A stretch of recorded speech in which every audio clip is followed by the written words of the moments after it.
Head coach Chris Lemonis joins us right now on the Farm Bureau phone line. I'm guessing, Coach, that Easter was a little more enjoyable yesterday on the heels of getting a series win and really having your team play pretty well this weekend. How about it? Did you dress up like the Easter Bunny? Were you on like egg hiding duty? What was the plan? No, I just went to church and went to lunch and watched college baseball the rest of the afternoon. So, unfortunately, when you lose the last game of any series, even if you've won 2 or lost 2, the last game, it kind of sticks with you a little bit. So, but it was a good weekend. It was a good week overall. We beat a good UAB team on Tuesday night also and played good on the weekend. I like the way our kids are playing right now. Coach, we've been talking the past couple of segments about your starting pitching and how good it was this weekend. Brandon Smith coming in his first SEC start, really good. Preston Johnson, and then even Cade Smith left with the lead and pitched a great game on Saturday. How pleased were you with your starting pitching?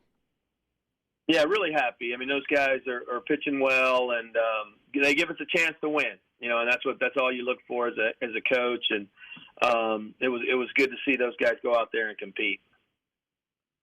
On the back end of the bullpen, Casey Hunt gave you a great game on Friday night and looks like he's, shaking off whatever ill effects he had early in the season. Do you see him in that closer role now going forward, or is it just going to be a situation where he could find his way back into the rotation if you need him there? Well, right now he's going to pitch out the pen. I mean, obviously, I think with us, it's just going to be whatever best combination works for that game. We're just, we've lost some guys this year, and being able to, finish a game or start a game, we're open to about anything right now. So, but putting him at the back end and hopefully securing a win with him is probably the best thing for us at this moment. You hit on something real quick there about losing guys. Brooks Auger had to leave the game Thursday night with the trainer, came out of the game with 2 outs. There's a lot of talk about possible injury to Parker Stinnett. Do you have any update on those guys, or is something we'll find out a little later on? No, I don't. I was referring to like a Landon Sims and a Stone Simmons, but we don't have any updates on those guys. Gotcha. Coach, I don't know if momentum is the right word. I feel like sometimes that gets thrown around a little bit. But what about confidence? When you have a weekend like this, you win a couple of games, sometimes a close game. Can you see the confidence start to grow? And did it ever waver this year with this team? Oh, we've wavered a bunch. I mean, I think that's been probably one of the biggest things. And I think everybody in our league besides Tennessee and Arkansas probably have had their confidence lost and gained as this year's gone on, because there's just so much parity after 1 and 2 in our league right now, I would imagine. I mean, it's just been crazy, like I've never seen. So, and it's tough, man, when you lose a weekend or a weekend at home or, man, it's tough on the guys, but it also, when you have a good weekend, it gives them confidence. So hopefully we can build on it as we go into this next week. I would say, how do you keep that kind of maybe where it's incrementally getting better, as opposed to kind of riding the roller coaster of, hey, this week we feel really good about ourselves, and then all of a sudden you feel like you're kind of down in the dumps? Well, the hard part is it's the chicken or the egg theory with confidence. I mean, you got to play good to have it. But it just makes it tough. So for our guys, I try not to we try not to get too high or try not to get too low mentality, but sometimes it's just hard. We're dealing with 18 to 22-year-olds. And I think our kids really understand. I think most players in the SEC understand right now and you better show up the next day or, the next weekend, because we're fighting for so much, and most of us haven't played great to this point. So there's a lot left to be earned in this league. Coach, it looks like from a hitting perspective, you're getting pretty close. I mean, R.J. Yeager is giving you somebody solid there at the top of the order. Lane Forsythe has raised his average to about 40, 50 points there at the bottom of the order. So 1 through 9, it feels like you're getting close to where you want to be. Do you feel like this is a stretch coming up where that lineup can really start to click?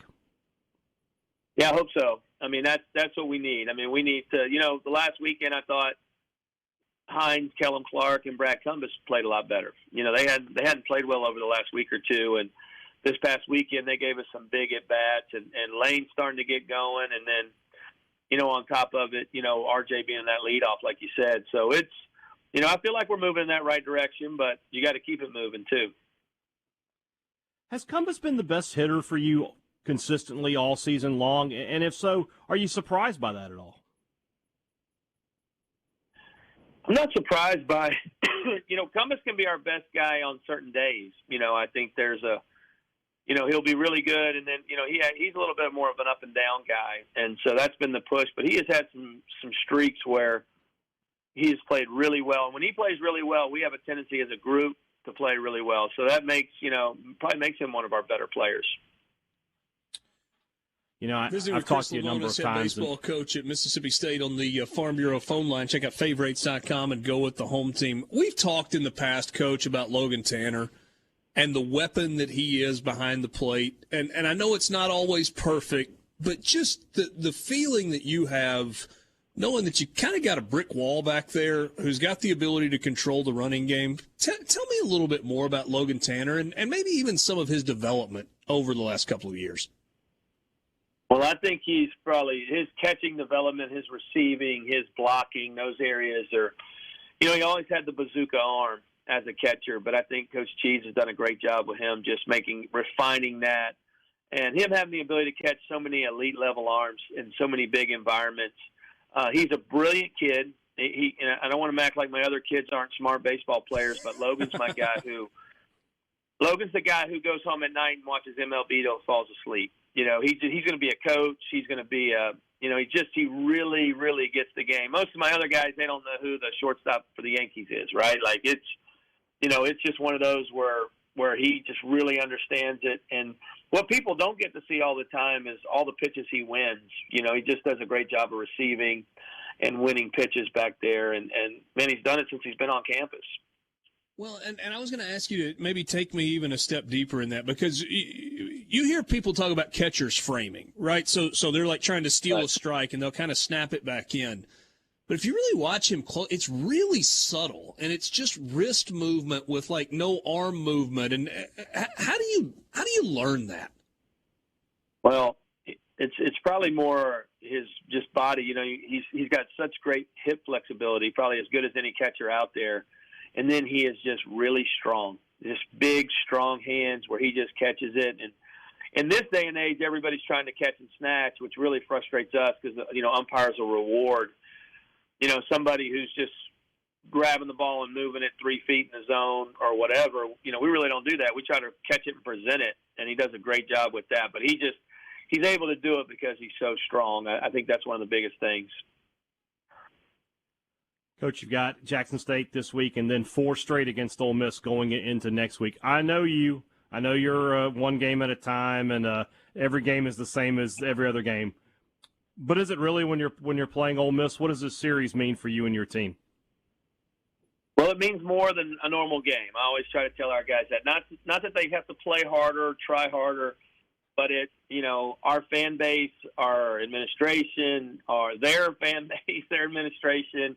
It just means more, and to walk around and act like it doesn't would be foolish. And so there's a lot of pride on the line, and both of us have probably struggled a little bit this year to where both of us need to come out and play good baseball. And, we can come back, and maybe this is a series and a weekend that if we play really well, we can get going and build some confidence for the rest of the season. So it means a lot. And don't fool yourself. The same with our ball club. There's a lot of really good players in their dugout. And so and I'll say the same for ours. It's going to be a really good weekend of baseball. Certainly is going to be a lot of fun. It gets started on Thursday night. So Thursday, Friday, Saturday, and then again with the Governor's Cup next Tuesday. Coach, as always, we appreciate your time on a Monday and wish you all the best. We'll see you this weekend. Thanks, guys. Take care.